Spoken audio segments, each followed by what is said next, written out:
गाजियाबाद की दरोगा अस्मिता डे ने कॉमनवेल्थ गेम्स 2026 में गोल्ड मेडल जीता। उन्होंने जूडो में कनाडा के खिलाड़ी को मात दी। अस्मिता डे त्रिपुरा की रहने वाली हैं। यूपी पुलिस में सब इंस्पेक्टर हैं। गोल्ड जीतने के बाद अस्मिता डे ने कहा, मैं यूपी पुलिस में हूं। मैं सीएम योगी जी का धन्यवाद करना चाहती हूं क्योंकि उन्होंने मुझे यूपी पुलिस में नौकरी दी। इस नौकरी से मुझे सहारा मिला। इसी की बदौलत में यहां तक पहुंची और गोल्ड मेडल जीत सकी। अपने पिता की साइकिल रिपेयर की दुकान से लेकर ग्लासगो में पोडियम के टॉप तक अस्मिता डे का सफर तेजी से और उम्मीद से कहीं ज्यादा प्रेरणादायक रहा है। अभी वह 20 साल की उम्र के शुरुआती दौर में है और उनका साफ मकसद ओलंपिक मेडल जीतना है। ऐसा लगता है कि उनका सफर तो बस अभी शुरू ही हुआ है। जिस लड़की ने कभी कॉम्बैट स्पोर्ट्स के बारे में सोचे बिना 800 मीटर की दौड़ लगाई थी, उसी लड़की ने जूडो मैट पर भारतीय खेल इतिहास का एक नया अध्याय लिखा है। दरअसल कुछ कहानियां सिर्फ मेडल जीतने की नहीं होती, बल्कि उन सपनों की होती हैं जो तमाम मुश्किलों के बावजूद हार नहीं मानते। ऐसी ही कहानी है अस्मिता डे की। अस्मिता डे ने कभी जूडोका बनने की योजना नहीं बनाई थी। यह खेल उन्हें लगभग संयोग से मिला। आज त्रिपुरा की रहने वाली 23 वर्षीय अस्मिता ग्लासगो 2026 में अपनी ऐतिहासिक जीत के बाद जूडो में कॉमनवेल्थ गेम्स का गोल्ड मेडल जीतने वाली पहली भारतीय बन गई हैं। 22 मार्च 2003 को त्रिपुरा के बेलोनिया में जन्मी अस्मिता 3 भाई बहनों के साथ एक साधारण परिवार में पली बड़ी हैं। उनके पिता अर्जुन कुमार डे साइकिल ठीक करके गुजारा करते थे। खेल की दुनिया में उनकी एंट्री दौड़ने से हुई। उन्होंने 800 मीटर दौड़ में हिस्सा लिया और जिला स्तर के ट्रायल्स तक पहुंची। एक कोच के जरिए जूडो से हुई मुलाकात ने सब कुछ बदल दिया। जो चीज एक ट्रायल सेशन के तौर पर शुरू हुई थी, वह धीरे धीरे उनका मुख्य रास्ता बन गई। उनकी शुरुआती ट्रेनिंग बेलोनिया विद्यापीठ कोचिंग सेंटर में कोच दीना देवनाथ की देखरेख में हुई। बाद में वह माणिक लाल देव के अंडर त्रिपुरा स्पोर्ट्स स्कूल चली गई।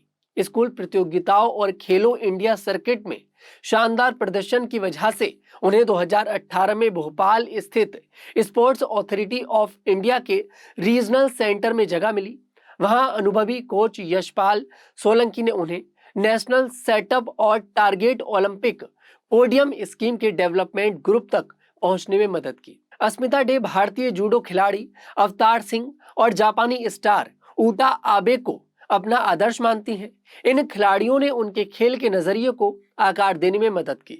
साल 2022 में वह थाईलैंड में हुई एशियन कैडेट और जूनियर जूडो प्रतियोगिता में इंटरनेशनल मेडल जीतने वाली त्रिपुरा की पहली जूडो खिलाड़ी बनी। अगले साल उन्होंने मकाऊ में जूनियर एशिया कप में महिलाओं के 48 किलोग्राम कैटेगरी में गोल्ड और कुवैत में एशियन ओपन में सिल्वर मेडल जीता। 2025 में मोरक्को में कोसाब्लांका अफ्रीकन ओपन में गोल्ड जीतकर उन्होंने अपना पहला सीनियर इंटरनेशनल खिताब जीता। 2026 एशियन सीनियर चैंपियनशिप में 5वें स्थान पर रहने से यह साबित हुआ कि वह एशिया के बेहतरीन खिलाड़ियों का मुकाबला कर सकती है। देश में उन्होंने खेलो इंडिया यूनिवर्सिटी गेम्स में कई गोल्ड मेडल जीते और 2023-24 में जूनियर नेशनल चैंपियन बनी। हर जीत ने उनमें बिना किसी दिखावे के एक शांत आत्मविश्वास भरा।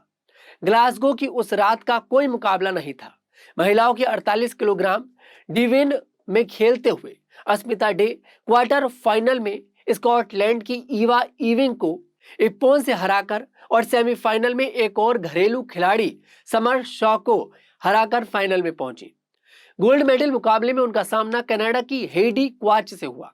एक समय पीछे रहने के बावजूद वह शांत रही, मुकाबले को गोल्डन स्कोर तक ले गई और निर्णायक थ्रो करके भारत के लिए कॉमनवेल्थ गेम्स जूडो का पहला गोल्ड मेडल जीता। गोल्ड मेडल जीतने पर अस्मिता डे को यूपी के सीएम योगी आदित्यनाथ ने सोशल मीडिया पर पोस्ट शेयर कर बधाई दी।